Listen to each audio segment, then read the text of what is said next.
வாழ்க வையகம், வாழ்க வையகம், வாழ்க வளமுடன். குரு வாழ்க, குருவே துணை.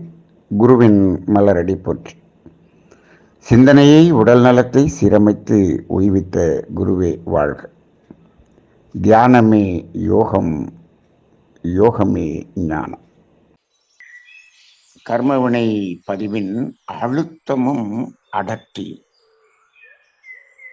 பொதுவாக இந்த கர்மவினை என்பதை பற்றிய ஞானம், அதாவது இந்த சமுதாயத்தில் எங்குமே கொடுக்கப்படுவது இல்லை. இது ஒரு பெரிய வருத்தத்துக்குரிய விஷயமாக இப்பொழுது இருக்கிறது.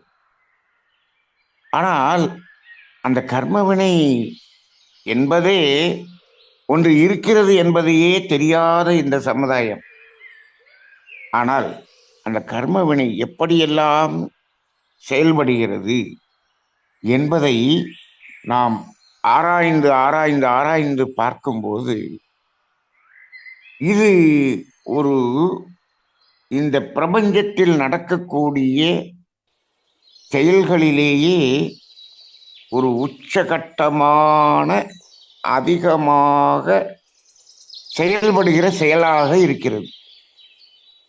ஆனால் அதை அறிந்து கொள்வது இல்லை. ஏனென்று சொன்னால் இது மறைமுகமாக நடப்பதால், இது நிரூபணம் செய்யப்படாமல் இருப்பதால் இதை இந்த சமுதாயம் ஏற்றுக்கொள்வது இல்லை. ஆனால் இதனால் வரக்கூடிய விளைவுகள் இந்த சமுதாயம் முழுவதும் அனுபவித்துக் கொண்டிருக்கிறது. அந்த அனுபவிக்கக்கூடிய அனுபவங்கள் எந்த அளவில் அனுபவிக்கிறோம் அப்படிங்கிறதையும், எந்த அளவில் பாதிக்கப்படுகிறோம் என்பதையும் நிரூபணம் செய்யக்கூடிய கருவிகள் வந்துவிட்டது. இதுதான் இன்றைய சமுதாயத்தின் ஒரு சூழ்நிலை. இப்போ உடலிலேயே நோய் எந்த அளவுக்கு பாதிக்கப்பட்டிருக்கிறது, உறுப்புகள் எந்த அளவுக்கு பாதிக்கப்பட்டிருக்கிறது என்பதை கண்டறிவதற்காக இன்று எடுக்கப்படும் பரிசோதனைகள், அதுவே ஆயிரக்கணக்கில் மக்களை சுரண்டுவதாக இப்பொழுது ஆகிவிட்டது. இப்போ எந்த அளவுக்கு பாதிக்கப்பட்டிருக்கிறது என்பதை கண்டறியக்கூடிய அந்த சமுதாயம், அந்த விஞ்ஞானம் ஏன் பாதிக்கப்பட்டது என்பதற்கு எங்காவது கருவிகள் இருக்கிறதா? அதை கண்டுபிடிப்பதற்கான ஒரு முயற்சி செய்கிறதா என்று பார்த்தால் முயற்சியே இல்லை. அப்படி செய்யும் பொழுது இந்த விஞ்ஞானத்தால் எந்த ஒரு துன்பத்தையும், எந்த ஒரு நோயையும் போக்கவே முடியாது என்பது ஊர்ஜிதமாக தெரிகிறது. அப்ப எதற்காக இதை பார்க்க வேண்டும் என்று ஒரு வெறுப்பு ஏற்படக்கூடிய ஒரு நிலை ஒரு சமுதாயத்தில் வரும். ஆனால் இங்கு நாம் இந்த கர்மவினை என்பதை சாதாரணமாக மகரிஷி அவர்கள் கர்மவினை தத்துவத்தை எப்படி பதிகிறது, எங்கெல்லாம் பதிகிறது, அது என்ன செய்கிறது என்பதை விளக்கி இருக்கிறார்கள். ஆனால் அதை ஆழ்ந்து ஆழ்ந்து ஆழ்ந்து ஆய்வு செய்து உள்ளே செல்லும்போது அதனுடைய அந்த அழுத்தம், அடர்த்தி என்ற ஒரு இன்றைய சிந்தனை மிக மிக அற்புதமான சிந்தனையாக, தேவையான சிந்தனையாக தோன்றுகிறது. என்ன என்று சொன்னால், ஒரே மாதிரியான செயலை, துன்பம் கொடுக்கக்கூடிய செயல் என்று வைத்துக் கொள்வோம், ஒரே மாதிரியான செயலை மீண்டும் மீண்டும் மீண்டும் மீண்டும் செய்யும் பொழுது அது என்ன ஆகிறது? அந்த செயலினுடைய பதிவு அழுத்தம் பெற்று அடர்த்தி பெறுகிறது. அப்ப தனித்தனி பதிவாக பதிவதில்லை. அப்ப என்ன பண்றோம்? இதை மகரிஷி அவர்கள் சொல்லும் பொழுது ஒரு வார்த்தை பயன்படுத்துவார்கள், வில் பவர் என்று ஒரு வார்த்தையை பயன்படுத்துவார்கள். இப்ப அந்த பதிவினுடைய வில் பவரை நம்ம என்ன பண்றோம்? அதிகரிக்கின்றோம். அதுதான் அந்த அடர்த்தி. அப்ப அதனுடைய வில் பவர் கூடுது. அப்ப இவ்வாறு தொடர்ந்து எந்த செயலை செய்கிறோமோ, ஒரு தவறான செயல், துன்பம் கொடுக்கும் செயல் தொடர்ந்து செய்யும் பொழுது மட்டும்தான் பெரிய துன்பம், பெரிய நோய் என்ற ஒரு விளைவு மனிதனுக்கு வருகிறது. இப்பொழுதெல்லாம் பெரிய பெரிய நோய்கள் சாதாரணமாக சமுதாயத்தில் வருவதை பார்க்கிறோம். அப்படி என்றால் என்ன என்றால், துன்பம் கொடுக்கும் செயலை தொடர்ந்து பீரியாடிக்கலாக ரெக்கரிங் அப்படின்னு சொல்லுவாங்களே, அதுபோல செய்து கொண்டே இருக்கிறோம் என்பது இப்பொழுது ஊர்ஜிதமாகிறது. ஏன் ஏன் இதை செய்து கொண்டே இருக்கிறோம்? ஒரு அறியாமையில் செய்தோம், ஒரு மயக்கத்தில் செய்தோம், அப்படி என்று வைத்துக் கொள்ளுங்கள். அப்படித்தானே இருக்கிறது. ஒரு மயக்கத்தில், ஒரு அறியாமையில் செய்திருக்கிறோம் என்று எப்பொழுது நாம் உணர்கிறோம்? வேதாத்திரியத்துக்கு வந்த பிறகு உணர்கிறோம். இந்த வேதாத்திரிய தத்துவங்கள் தெரியாதவர்களுக்கு, இதை உணராதவர்களுக்கு அது எப்படி இருக்கிறது என்று சொன்னால், இது அறியாமை என்றும் தெரிவதில்லை, மயக்கம் என்றும் தெரிவதில்லை. இதுதான் செய்ய வேண்டியது என்றே செய்து கொண்டிருக்கிறோம். அப்ப இந்த சமுதாயத்தில் அப்படிதான் பழக்கப்பட்டிருக்கிறது.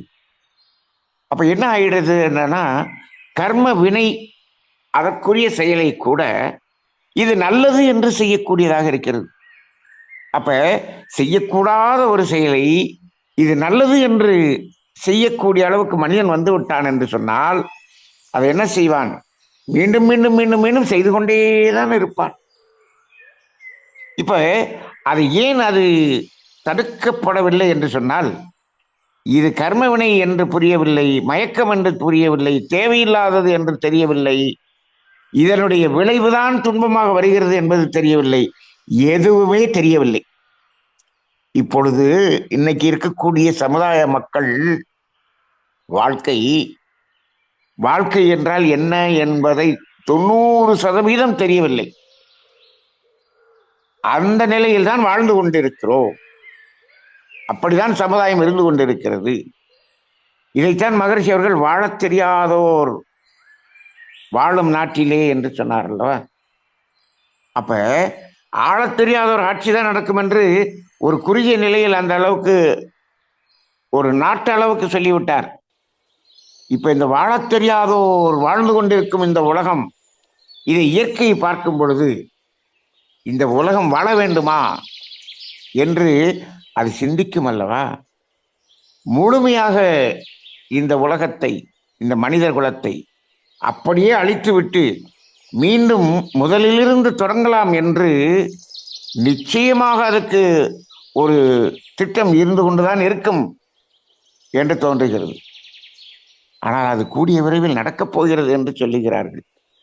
இந்த யுகம் அழியப் போகிறது என்று சொல்லுகிறார்கள். அப்ப அந்த இடத்திலே இந்த மாதிரி ஒரே செயலை மீண்டும் மீண்டும் மீண்டும் அழுத்தம் பெறச் செய்யும் போது பெரிய விளைவுகள் வருகிறது. இப்போ நாம் இந்த கர்மவினை தத்துவத்தை, செயல் விளைவு தத்துவத்தை உணர்த்தி விட்டால் என்ன பண்றோம்? அந்த செயலை செய்யும் போது செய்வதற்கு இல்லாமல் அது எண்ணமாக வரும்பொழுதே சொல்லாகவோ செயலாகவோ மாற்றாமல் நிறுத்தி பழகுகிறோம். அப்படி அதிலிருந்து நிறுத்தி நிறுத்தி நிறுத்தி பழகி அடர்த்தி அதிக ஆகாமல் நாம் செய்யும்போது பெரிய நோய்கள் வருவதில்லை. இப்போ மனவளக்கலை பயிற்சியை, அந்த தற்சோதனை பயிற்சியை முறையாக உணர்ந்து செய்து கொண்டிருப்பவர்களுக்கு பெரிய துன்பமோ பெரிய நோயோ வருவதற்கு வாய்ப்பில்லை. ஆனால் சிறிது சிறிதாக நோய்கள் வந்து கொண்டுதான் இருக்கும், சிறிய துன்பங்கள் வந்து கொண்டுதான் இருக்கும். இப்பொழுது நாம் ஒரு கேள்வி கேட்போம். சிறிது சிறிதாக அவ்வப்போது ஏதோ ஒரு சின்ன பிரச்சனைகள், துன்பங்கள் வந்து கொண்டு இருக்கிறது. இப்படி வந்து கொண்டிருக்கிறது நல்லதா? மொத்தமாக பெரிய துன்பம், பெரிய நோய் வருவது நல்லதா? எதை விரும்புகிறோம் என்று சொன்னால், அப்பப்போ சிறிய சிறிய துன்பங்கள் வந்து சென்று கொண்டிருப்பதை அதுவே பரவாயில்லை என்று சொல்லக்கூடிய நிலைதான் இருக்கிறது. எல்லோருக்கும் இருக்கிறது. பெரிய துன்பம் வந்துவிடக்கூடாது, பெரிய நோய் வந்துவிடக்கூடாது. ஆனால் செய்வதெல்லாம் பெரிய நோய்க்குரிய செயல்களாகவே இருக்கிறோம். இது எப்படி நடக்கிறது என்பதை பார்க்கும்போது ஒரே மாதிரியான செயல் மீண்டும் மீண்டும் மீண்டும் மீண்டும் அழுத்தம் பெறுவதனால் தான் இப்படி வருகிறது. இல்லைன்னா இப்படி பெரிய நோய் என்பது எப்படி, அதாவது ஒரு பெரிய நோய் என்று புதிதாக டக்குன்னு எங்கேயோ ஒரு ஃபேக்டரியில் உற்பத்தி பண்ணி அப்படியெல்லாம் இல்லை. நாம் தான் அதை அழுத்தம் வர செய்கிறோம். இப்பொழுது கூட பாருங்கள், ஒரு இதை வேறு மாதிரியாக சிந்திப்போம். இன்றைக்கு மனிதர்கள் தேவைகளில் நிறைவு பெற்றுதான் இருக்கிறார்கள். இப்போ ஆன்மீகத்துக்கு எதற்காக வருகிறோம், ஆன்மீக பயிற்சிக்கு எதற்காக வருகிறோம் என்று கேட்டால், தேவைகளில் நாம் பூர்த்தியாகி இருக்கிறோம் என்பதை உணர்ந்து அதிலிருந்து விடுதலை பெறுவதற்காக, தேவைகளை குறைத்துக் கொள்வதற்காக, கர்ம வினைகளை குறைத்துக் கொள்வதற்காக. அப்ப இந்த புற வாழ்க்கையிலிருந்து சற்று விடுதலை பெறுவதற்காகத்தான் ஆன்மீகத்துக்கு வருகிறோம். ஆனால் இப்பொழுது என்ன ஆகிறது என்று சொன்னால், இப்பொழுது நிறைய கூட்டம் கூட்டமாக குவிகிற ஆன்மீக பயிற்சிகள். அங்கு என்ன நடக்கிறது என்று சொன்னால், இந்த ஆன்மீக பயிற்சியின் மூலமாக பிரபஞ்ச சக்தியை பயன்படுத்தி வாழ்க்கை தேவைகளை பெருக்கிக் கொள்வோம். எப்படி பெருக்கிக் கொள்வது என்பதற்கு பயிற்சிகள் கொடுக்கப்படுகிறது.